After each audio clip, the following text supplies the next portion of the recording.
Boa tarde, meio-dia, quinta-feira, 10 de outubro de 2024. Começa agora o TJ Minas Notícias com os assuntos que são destaques no Poder Judiciário.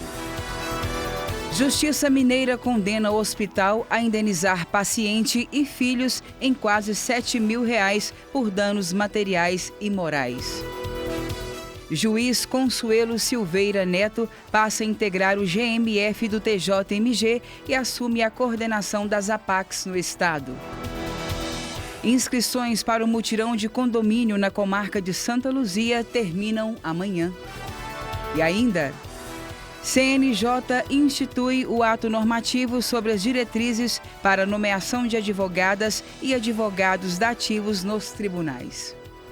Esses são os destaques da edição de hoje. Eu sou Mércia Lívia e este é o TJ Minas Notícias, primeira edição. Hospital é condenado a indenizar paciente e filhos que foram vítimas de golpe. Os estelionatários usaram informações sobre o estado de saúde da mulher. As informações com Cristina Mara. Um hospital foi condenado a indenizar uma paciente e os filhos dela em R$ 3.700 por danos materiais e em R$ 3 mil por danos morais. Eles foram vítimas de estelionatários que usaram informações médicas sigilosas da mulher que estava internada na unidade de saúde. A decisão é da 10ª Câmara Civil do Tribunal de Justiça de Minas Gerais, que modificou sentença da comarca de Belo Horizonte. Segundo o processo, a paciente estava internada no CTI do hospital durante a pandemia de Covid-19. Os 2 filhos não podiam permanecer com ela. Os contatos com a instituição médica eram feitos por telefone ou chamadas de vídeo.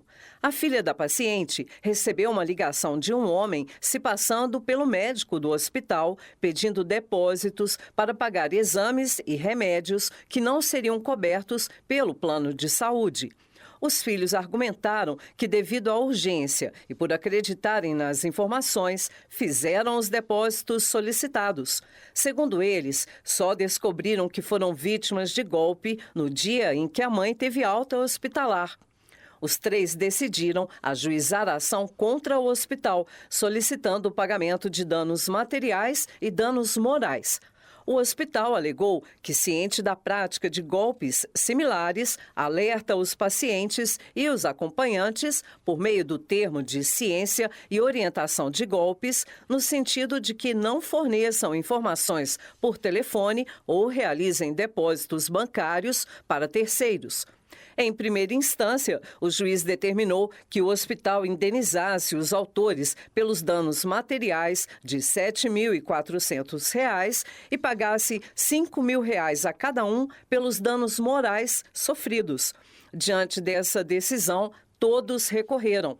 Para o relator, desembargador Lúcio Eduardo de Brito, tanto a família como o hospital foram vítimas de fraude praticada por terceiros, pois os estelionatários conseguiram as informações do estado de saúde da paciente dentro da unidade de saúde. O magistrado determinou que o hospital deve restituir metade do valor transferido, equivalente a R$ 3.700 para os autores. Sobre os danos morais, ele entendeu que a quantia de R$ 3 mil é suficiente para reparar o dano sofrido sem gerar enriquecimento ilícito.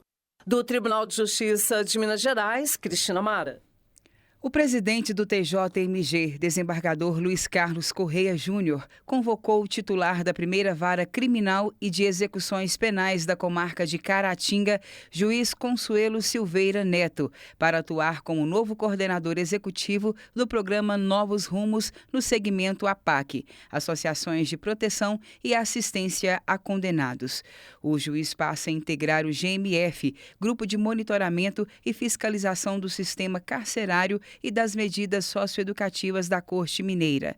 O presidente Correia Júnior ressaltou que as APACs são um segmento de muita relevância no âmbito da execução penal, principalmente na recuperação e ressocialização das pessoas condenadas. Ele também assegurou que durante a atual gestão, até julho de 2026, o objetivo é fomentar ainda mais as APACs instaladas em Minas Gerais. O novo coordenador executivo do segmento APAC do GMF do TJMG, juiz Consuelo Silveira Neto, disse que pretende contribuir com a experiência adquirida, principalmente na primeira vara criminal e de execuções penais da comarca de Caratinga, para aperfeiçoar ainda mais o sistema APAC em Minas Gerais. Segundo ele, o estado tem 50 APACs, o maior número de unidades do país, com 5.700 recuperandos. Começa a julgar hoje as ações contra a política antimanicomial do Conselho Nacional de Justiça. A norma questionada estabelece o fim dos manicômios judiciais, como explica a repórter Carolina Cassola. O Supremo Tribunal Federal começa a julgar nesta quinta-feira 4 ações que questionam uma resolução do Conselho Nacional de Justiça que instituiu a política antimanicomial do Poder Judiciário. Entre as medidas previstas pelo CNJ estão o fechamento dos manicômios judiciários e a transferência de internos para atendimento nos Centros de Atenção Psicossocial, os CAPs do SUS. Cada uma das 4 ações diretas de inconstitucionalidade tem autorias diferentes, uma do partido Podemos, outra da Associação Brasileira de Psiquiatria, uma da Associação Nacional dos Membros do Ministério Público e, por fim, uma do partido União Brasil. Os autores alegam que, ao editar a resolução número 487 de 2023, o CNJ teria extrapolado suas atribuições. O argumento é de que as diretrizes alteram a aplicação de normas do Código Penal, como a previsão de medida de segurança de internação e a exigência de perícia médica psiquiátrica para a avaliação e modificação dessa medida, o que só poderia ser feito por meio da lei federal. Outro argumento é de que a implementação da resolução privaria as pessoas que precisam ser internadas em estabelecimentos médicos psiquiátricos do direito de restaurar sua saúde mental. Os autores das ações apresentam ainda nota de entidades médicas afirmando que a norma possibilitaria a soltura de pessoas sem condições de conviver em sociedade, o que representaria violação do direito à segurança pública, assim como da proteção da família, da criança e do adolescente. Da agência Rádio Web, Carolina Cassola. A seguir, últimos dias de inscrição no mutirão de condomínio na comarca de Santa Luzia. E ainda, CNJ institui ato normativo sobre as diretrizes para a nomeação de advogadas e advogados dativos nos tribunais do país. Voltamos em instantes. Inscrições para o mutirão de condomínio na comarca de Santa Luzia terminam amanhã. As informações com Cristina Mara, que está de volta. Podem participar do primeiro mutirão de condomínio os moradores de Santa Luzia que tenham problemas com inadimplência de taxas e também síndico e administradores de condomínios que tenham questões não sanadas com seus condôminos. As inscrições podem ser feitas até 11 de outubro, com o preenchimento do formulário eletrônico e o envio dos documentos obrigatórios também de forma online. Após esta etapa, será feito um contato pelo responsável do setor para confirmar a participação no mutirão e informar a data da audiência. Os documentos também podem ser entregues pessoalmente no Sejusc de Santa Luzia, na Avenida das Indústrias, número 210, bairro Vila Olga, 3º andar do Fórum Desembargador Pedro Viana. A ação é realizada com o apoio do PAPRE Faminas BH e tem o objetivo de agilizar a resolução dos problemas por meio da conciliação, buscando propostas que sejam viáveis às condições de cada família. As dúvidas podem ser esclarecidas pelos telefones código de área 31 3478 7263 ou código de área 31 3478 7267. Repetindo, 31 3478-7263 ou 3478-7267. O primeiro mutirão de condomínio de Santa Luzia será realizado durante a Semana da Conciliação, em novembro deste ano. O formulário e mais informações você encontra no portal tjmg.jus.br. Do Tribunal de Justiça de Minas Gerais, Cristina Mara. Conselho da Justiça Federal vai realizar jornada sobre prevenção de crimes ambientais. Breno Zonta tem os detalhes. O Centro de Estudos Judiciários do Conselho da Justiça Federal vai realizar a primeira jornada jurídica de prevenção e gerenciamento de crises ambientais nos dias 25 e 26 de novembro, na sede do órgão em Brasília. O objetivo do evento é delinear posições interpretativas sobre prevenção e gerenciamento de crises ambientais, com adequações às inovações legislativas, doutrinárias e jurisprudenciais a partir de debates entre especialistas no tema. A coordenação geral do evento é do vice-presidente do Conselho, que é diretor do Centro de Estudos e corregedor-geral da Justiça Federal, ministro Luiz Felipe Salomão. Para a participação do público em geral, as vagas são limitadas. Pessoas interessadas devem preencher o formulário eletrônico de pré-inscrição, que está disponível na página do encontro, até 18 de novembro. Após as discussões, as comissões vão aprovar as propostas, que serão encaminhadas para votação em sessão plenária, marcada para 9 horas de 26 de novembro. Nessa etapa, especialistas vão analisar e votar as proposições, com previsão de término à 13h. Da agência Rádio Web, Breno Zonta.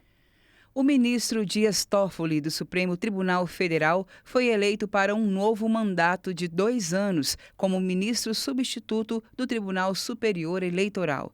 A eleição foi realizada na sessão plenária do STF, após a presidente da Corte Eleitoral, ministra Carmen Lúcia, comunicar o término do fim do primeiro mandato de Toffoli no último dia 4. O ministro já presidiu o TSE entre maio de 2014 e maio de 2016. Desde outubro de 2022, é ministro substituto da Corte Eleitoral, atuando quando um dos titulares não pode comparecer à sessão.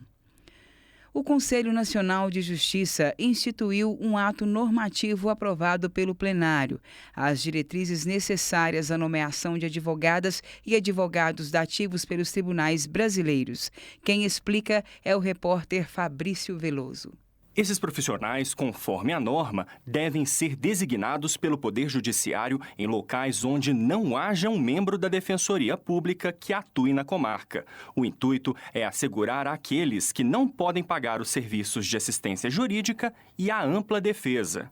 O ato normativo atende à recomendação feita pelo Tribunal de Contas da União ao CNJ, no sentido de garantir a transparência e o controle da escolha de dativos. De acordo com o texto, as cortes irão fixar as regras para o cadastro de advogados e advogadas dativos, bem como os valores que serão atribuídos aos honorários advocatícios desses profissionais. Os critérios a serem adotados pelos tribunais, que têm 90 dias para regulamentar o funcionamento desse tipo de assistência jurídica, podem incluir convênio de cooperação com as seccionais da Ordem dos Advogados do Brasil para aproveitamento de cadastro. No entanto, os tribunais poderão criar cadastros próprios de voluntários e dativos, disponibilizando-os para consulta de magistrados e magistradas. A normativa prevê que a nomeação de advogada ou advogado dativo poderá ocorrer ainda nos casos em que a Defensoria Pública informe a incapacidade de atendimento. Essa nomeação é ato exclusivo da magistratura. Do Tribunal de Justiça de Minas Gerais, repórter Fabrício Veloso. O TJ Minas Notícias fica por aqui. Você pode acompanhar também pelo YouTube na íntegra, com imagens direto do estúdio da Rádio TJ Minas. Acesse o portal tjmg.jus.br. No fim da página, há links de acesso à TV TJ Minas e também da Rádio TJ Minas. Siga o tribunal no Instagram, @TJMGOficial. Às 2h tem o Tarde TJ Minas, às 2h30 é a vez do programa Melodia. Acompanhe também o Jornal TJ Minas Notícias, segunda edição às 6 da noite, na sequência o Jornal Radar da Justiça. Uma boa tarde para você e até amanhã.